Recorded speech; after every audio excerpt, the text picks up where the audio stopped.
Magandang umaga mga katoka. Kamusta ka? Sana masaya ka lang.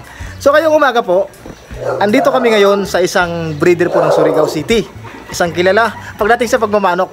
Pero mga idol, alam nyo ba kahit sa kanyang edad, nakaya niya pong magmanok ng ganito kagagandang manok at karaming manok. Nakita niyo po yung manok sa likuran, yan po yung kanyang inaalagaan. Kilalanin niyo po yung ating picture of the day sa Kwentong Backyard. Seryoso.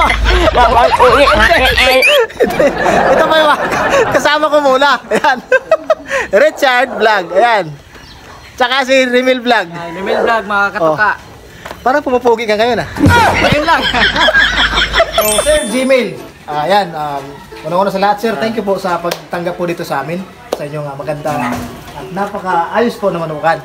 So, napakasaya namin mga idol dahil ngayon po ay hindi namin talaga inakala na makabisita kami dito dahil, di ba kaibigan ko, lahat kami busy. Pero, ginawan po rin ng magkakataon ng oras ng taas. So mga katoka, ako nga pala si Jimmy Laid from Fumo GF. Welcome sa aming backyard. Ayun, Sir Jimil. Ano po yung area na ito, Sir? Itong may nakikita ko dito na mga bibistag sa atay ko, Sir, na napakaganda quality. Ito yung ginagamit nating parang range na din mga katoka. So may mga 2x2 tayo dito ginagamit natin para pag may ready ng ma-harvest, dito natin ilalagay sa loob. So bali itong naka-pre-range dito, pag ready na silang harvest, dito sila Dito na pasok.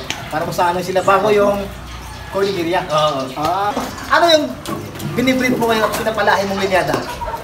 Sa ngayon mga idol, nagfo-focus ako sa linyada ni Mr. Bibot Oy from Stallion Farm. Uy, grabe!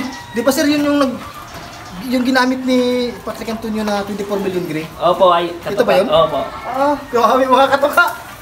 It's very nice to see. You serious? 24 million gray! Napakarami yun. Ayun o. Maganda o. Ang tatangkad nila, Sir. Sa breeding, pagdating mo sa breeding, Sir, ano yung diskarte mo para matatangkad yung mga station ng mga manok mo? Natural lang kami dito mga katoka. So, umaga, painom tayo ng vitamina. Sa hapon, plain water lang mga katoka. Plain water sa hapon, sa mga vitamina. Oo. Kita mo sa one beer. Yan. Yan mga katoka. Ganda na. Yan yung golden boy na pure natin. Wow, ay may golden boy ka pala dito, Sir. Imported. Kay Sir Biko pa rin. Hindi. Imported yan mga katoka. Imported line, grabe. Sana all. Sana all imported. Nakakabusog talaga sa paningin kapag nakapag-booker visit kami ng mga kaibigan ko. Ang sarap talaga sa pakiramdam kapag may nakita kang mga manok. Mga katoka, tara. Samahan nyo kami. Ipapasyal ko sila sa farm ko.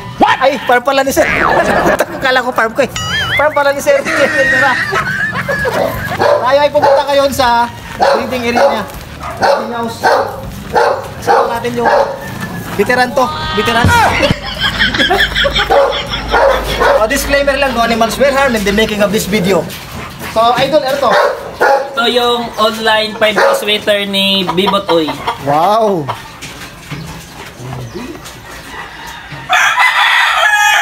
Tatanong natin to dahil mahalaga to. Dahil marami talaga magtatanong nito. Sir, Gmail, ano yung diskarte mo pagdating sa breeding? So mga idol, naka-trapness yung mga inahin. Sir, anong ibig sabihin ng trapness? So kapag, ito mga idol, Baka may magtanong sa atin, at least malalaman din nila.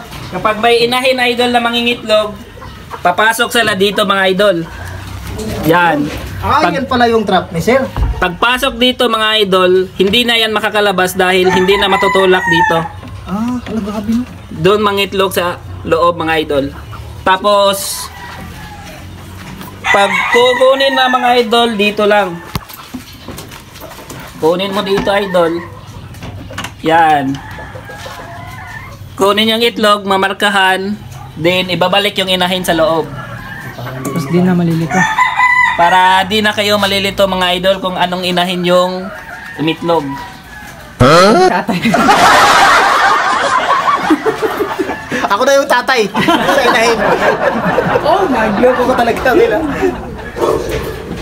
So, ito, napansin ko rin to, sir. Teka lang, ipakita din natin.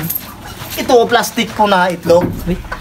Ano po yung purpose nito? Bakit nilagay mo ng plastic? Kasi yung mga inahin, mga idol, tinutuka yung itlog.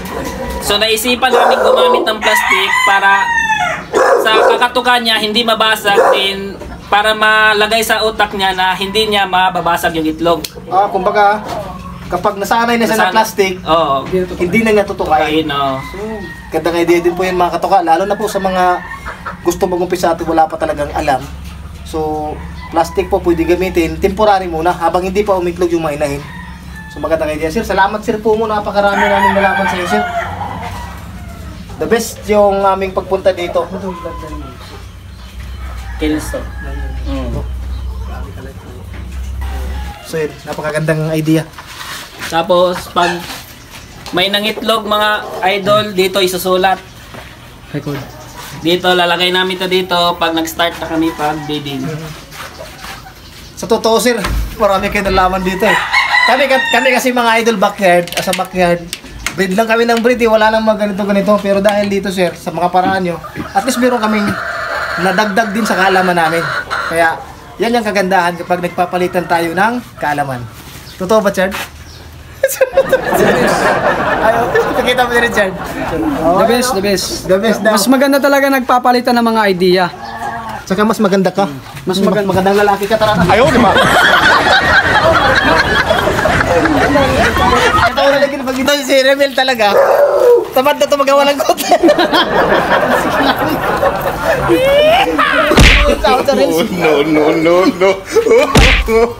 No. Jumping my side. Ito yung ano to, idol Gmail. So yung trying pin natin, idol, nilalagyan natin ng mga tandang na nag-aaral or nagmumolting. Oo. So bali dito mo pinapahinga Pahinga dito. yung mga idol. nagmumult na mga tandang. Mm. Put in court. Ayan. Ito sir, may puti ka dito sir. Ano to? Ano linada nito? Slim Benoist nga white kelso. Okay. Slim Benoist mga idol. White Kelso. White red. White red. Ito yung 1X ni Sir Bibot. Ayan, nakaisa na po ito mga idol. One time. Pure Dan Gray. One time na. Dan Gray Roundhead. Ito yung seed fall to mga idol. Kapag binalik mo yung mga anak sa kanya, ganito yung lalabas na parang height niya, maliliit talaga yung seed fall. Katoka, dito po sa manukan ni Sir Pomo, gamit niya po dito ang cooks out. Ikaw na magpaliwanag sir kung para saan yan, kung ano yung ginagamit mo dyan. Kapag yung mga sisiw nyo mga idol, may coccidiosis, dito legit, excellence, cooks out. Ayan, so salamat po sir, at least gumagamit po kayo niyan sir. Ito yung kanyang panlunas sa mga sisiw na mayroong coccidiosis. Malaking tulong sir, effective ba sir? Effective mga idol. Effective daw? Ikaw na sabi niya sir, hindi ako ah. Tayo niya mga katuka. Punta tayo dito sa range area ni Sir Gmail. Ang FOMO GF. No. Tara, pasok. Pasok sa labas. Wow, grabe. Grabe mga katuka. Para tong grahian ng train. Sobrang lawak. So ngayon ay Sir Gmail, wala pang nakalagay dito ng mga Idol, preparation to para sa late born season. Dito natin ilalagay yung mga bagong sisiw. Okay. So grabe, ang laki pala ng area mo sir. Mayaman to si sir. Materials pa lang from Bibot Oil. Solid na. Solid. Pero ano yung mas mayaman sa kay sir? Hindi pera. Yung mabuting kalooban. Ayan, mga kaibigan.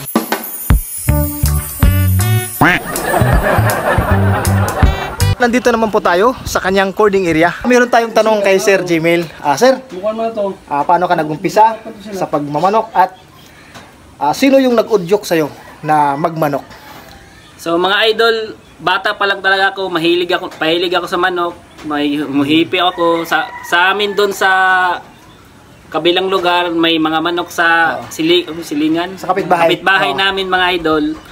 Doon ako nahilig, tapos lumipas ang ilang taon dito, dito tayo nag-invest. So ngayon August, punta kayo dito dahil birthday ko. Ayun, nag-imbita pa talaga si Sir Idol. Sigurado ako, Sir, suportado ka ng pamilya mo. Sino po yung unang sumusuporta sa pagmamanok mo?